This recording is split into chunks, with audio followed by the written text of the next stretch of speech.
Well, hello there, everybody, and welcome to another video, and welcome to another review video. And today we are reviewing the 7th episode of Ahsoka, my dear friends, the show that came out about a year and a half ago. Oh yes, I'm late to the party, but as I always say, better late than never. And I always do things when I want to do them. This is not an audience capture channel, so there you go. So before you watch this video, make sure you watched my previous videos in which I reviewed the previous episodes, obviously. But to summarize it all, I just say, yeah, I mean, I'm enjoying the show so far. Despite being a tremendous expanded universe fan, despite reading like a plethora of expanded universe novels and comic books when I was a teenager, that was a long time ago also. And despite being this kind of an old school Star Wars guy, you know, for me, the original trilogy plus the prequels being the Star Wars, I'm enjoying it. I'm one of the guys who is able to say, yeah, it's done very well. The story is comprehensible. Even if you haven't seen the Rebels, you understand the gist of the story. You understand that. Just imagine you haven't seen the Rebels, which I haven't. I know about it. I have seen a couple of episodes, but it didn't appeal to me as much as the Clone Wars did. But, you know, being a Star Wars fanatic, I know what it's all about. I know the characters, I know about the characters, so on and so forth. But let's imagine you don't even know that. From the show, and the way they explained it, you know that there was a certain Grand Admiral and a very, very powerful, influential, dangerous Imperial who disappeared, you know, at the end of the show, the Rebels, along with the hero, Ezra Bridger. And they saved planets, so on and so forth, right? And there was a team of friends of Ezra Bridger. It was Hera Syndulla, Sabine Wren. You know, they worked with Ahsoka as well. There was Chopper, the little droid, so on and so forth. And now, in this story, in Ahsoka, the bad guys are trying to bring Grand Admiral Thrawn back because the New Republic is still riddled with the remnants of, the Imperials, and there are a lot of them who want to get Grand Admiral Thrawn back. There is this witch, the descendant of the sisters of Dathomir. And she's working, or she hired hired hands who are some sort of kind of not fallen Jedi, not rogue Jedi, but Belen Skull, a man who of course hid at the end of the Clone Wars. He found himself an apprentice, and he kind of what appears to be from the show, he's trying to find some sort of balance between the dark side and the light side in the Force. He's been disillusioned by the Jedi Order, so he doesn't believe in the dark side or the light side of the Force. It appears to me that he believes in the Force, and that he is trying to, as much as possible, to find the balance, and to reach his own goals. He is, of course, helping I'm blanking on some of the names, the witch bring Grand Admiral Thrawn back. And in the meanwhile, the good guys are trying to bring Ezra Bridger back. As the story, it's as simple as that. Apart from this, I've been enjoying the acting. Ray Stevenson, rest in peace, man.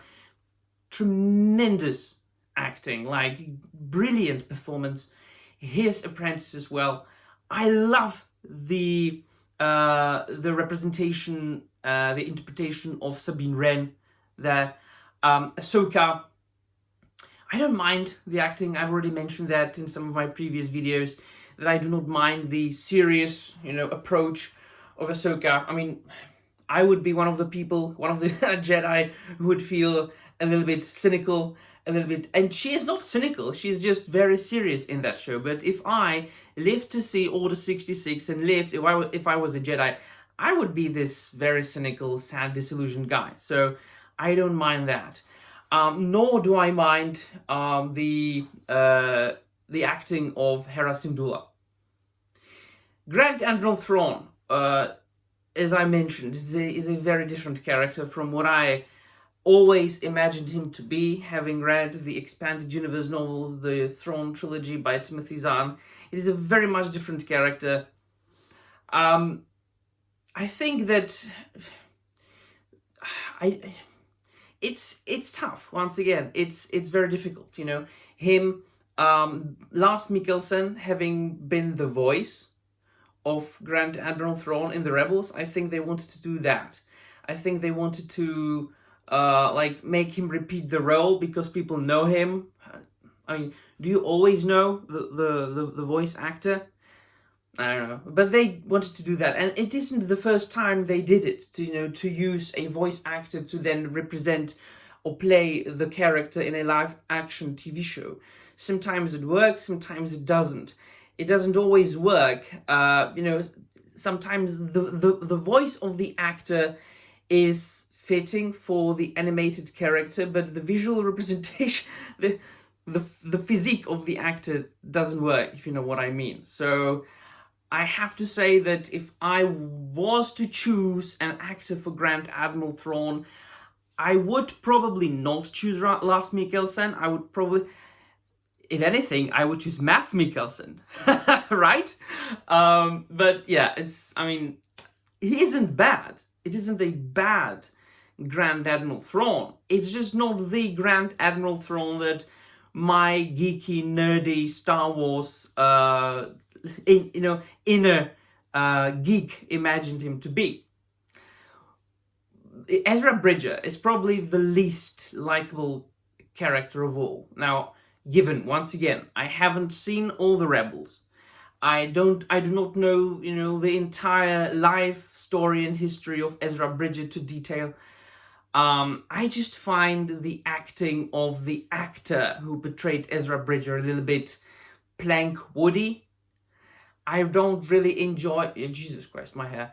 I don't really enjoy his, some of his decisions, or